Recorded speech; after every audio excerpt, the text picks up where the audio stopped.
বাংলাদেশে মহামারী আকারে ছড়িয়ে পড়া হাম পরিস্থিতির উন্নতি হতে না হতেই হাসপাতালগুলোতে বাড়তে শুরু করেছে ডেঙ্গু রোগীর সংখ্যা। সরকারি হিসেবে এ জ্বরে আক্রান্তের সংখ্যা চলতি বছরে ইতোমধ্যেই ৬,০০০ ছাড়িয়ে গেছে, যাদের মধ্যে অর্ধেকই সংক্রমিত হয়েছে গত এক মাসে। এবারের ডেঙ্গু ভয়াবহ হওয়ার পেছনে একটি ভিন্নতর কারণ রয়েছে। কারণ ইতিমধ্যেই হামের মহামারী আমরা দেখেছি। হামে লক্ষ লক্ষ মানুষ আক্রান্ত হয়েছে, অনেকে মারা গিয়েছে।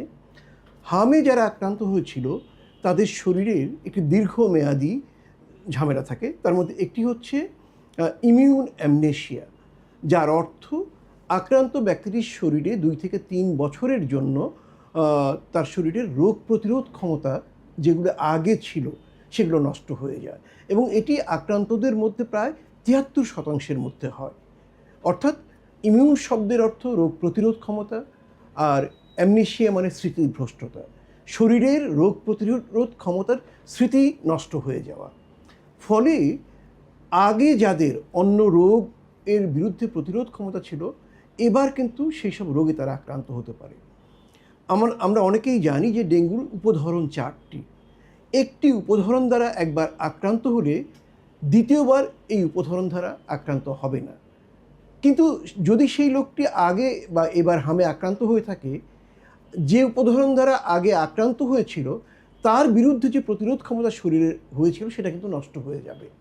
এ কারণে সেই ব্যক্তিটি এবছরও আগের উপধরন দ্বারা আক্রান্ত হতে পারে। এ কারণেই আমরা বলছি যে ডেঙ্গুর এবারের আক্রমণটা ভিন্নতর হওয়ার একটি সমূহ সম্ভাবনা রয়েছে।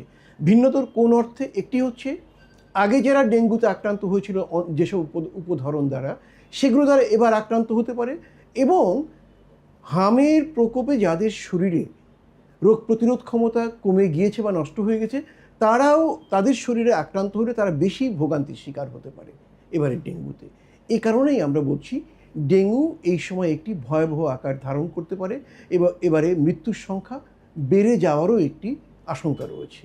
তাহলে কি করলে আমরা এর থেকে মুক্তি পাব? মুক্তি পাওয়ার জন্য একটি কাজ সবচেয়ে গুরুত্বপূর্ণ, সেটা হচ্ছে রাজধানী ঢাকা থেকে শুরু করে প্রত্যন্ত গ্রাম অঞ্চল পর্যন্ত, অর্থাৎ প্রত্যেকটি বিভাগীয় জেলা, উপজেলা, শহর এবং গ্রামগুলিতে একসাথে এডিস মশা নির্মূলের জন্য মশার বাসস্থান, প্রজনন স্থল এবং যেসব জায়গায় প্রকোপটা বেশি সেসব জায়গার ঝোপঝাড় ইত্যাদি পরিষ্কার করতে হবে। উড়ন্ত বা প্রাপ্তবয়স্ক মশা মারার ওষুধ ছিটাতে হবে, এবং লার্ভা এবং শুককীট মারার ওষুধও ছিটাতে হবে। একই সাথে প্রত্যেকটা মানুষকে সচেতন করতে হবে তার বাড়ির ভেতরে এডিস মশা প্রজনন করতে পারে এমন সব জায়গা, অর্থাৎ পানি জমে আছে এমন ক্ষুদ্র থেকে বৃহত্তর সব জায়গাগুলোকেই পরিষ্কার পরিচ্ছন্ন করতে হবে।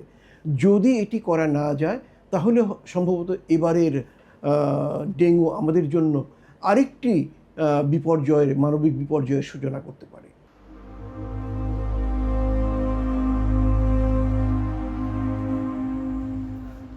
সাধারণত জুলাই থেকে সেপ্টেম্বর মাসে ডেঙ্গুর প্রকোপ সবচেয়ে বেশি থাকে। চলতি মৌসুমেও সামনের এই কয়েক মাসে আক্রান্ত এবং মৃত্যু উভয়ই আশঙ্কাজনক হারে বেড়ে পরিস্থিতি মারাত্মক রূপ নিতে পারে বলে সতর্ক করছেন জনস্বাস্থ্য বিশেষজ্ঞরা।